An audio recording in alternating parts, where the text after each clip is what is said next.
Hi again, fun in our RV here. As always, hey, I'm not an expert. I'm just kind of wading through this the same way you are. Sometimes you get to watch me go through it for the very first time. We're going to do another one of those 5 ideas, 5 upgrades in 5 minutes. You guys seem to like that quite a bit. In fact, you really like it when I don't just babble on forever, just pretty much like I'm doing right now. So we're going to do that. We're going to do 5 things that are kind of easy or kind of quick that might make your RV experience just a little bit easier. How does that sound? And maybe even a little bit more fun. Are you guys ready? All right, now as always, if I give you any information you might like, please like, subscribe, hit that notification bell, or if you like, go ahead and share this with 10,000 of your closest friends. That'd be great. Okay, are we ready? All right, here we go. Start the clock.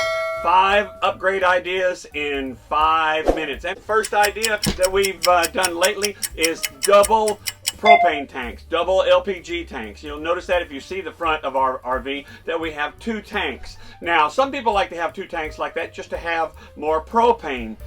I like it because I use the 2 tanks for 2 different things. One of them is for all the propane that we use in the RV, and the other one is a tank that I lift off, hook a connector to it that allows me to hook a grill or stove or something to it, and we take that to the picnic table, and so it's not hooked up to the regular RV. The next thing is a tire pressure monitoring system, what we call a TPMS. These things, I would say, are nearly critical to have on your RV. We had a flat last year, and just by chance, it was really starting to come apart as we pulled up to the state park, and the people behind us told us. Of course, if we'd had a TPMS, we would have known ahead of time, probably could have headed off that situation. We had a son who bought a used RV in great condition, but it'd been sitting up for years, and when he took off on his first trip, he had 2 tires blow out and just rip everything apart.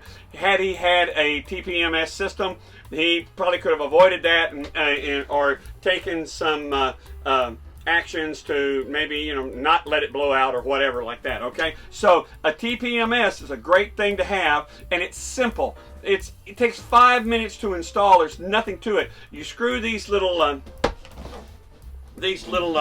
things onto your valve stem and turn on the monitor, and that's pretty much it. A lot of these monitors are actually solar powered. You put them on your dash, and they get recharged that way, or you can plug them in to a USB. But you put one of these things on your valve stem, and you're pretty much good to go. Make sure that you get the right one for the right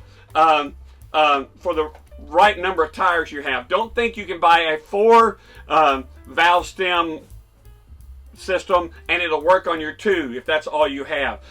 It won't just be, it'll start showing that there's always something wrong with 2 of your sensors.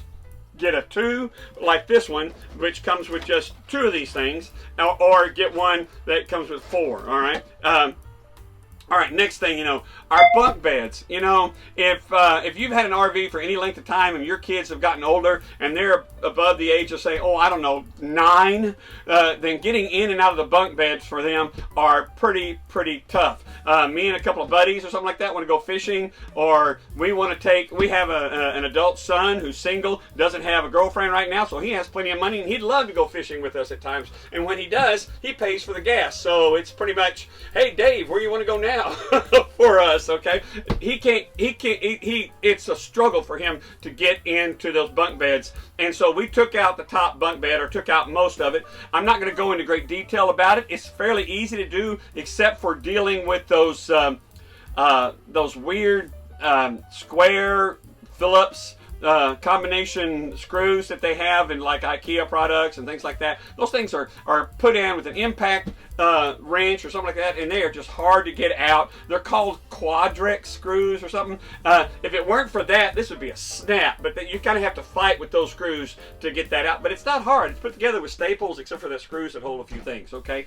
The next thing we're going to show you is a really cool deal. I don't know where I got it. I probably stole it from somebody. I'm sorry if I did.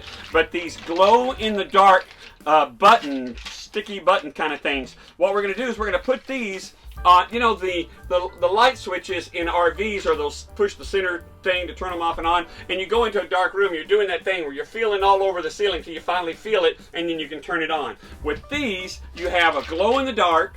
You should be looking at it right now. A glow-in-the-dark dot in the bathroom or wherever you need it, and you can turn it on, and it's, you know where it is. There's one above the bed. You know, you have to kind of get up on the bed to feel the ceiling. Well, at least you know where it is now by putting one of these solar things on. Pretty darn neat.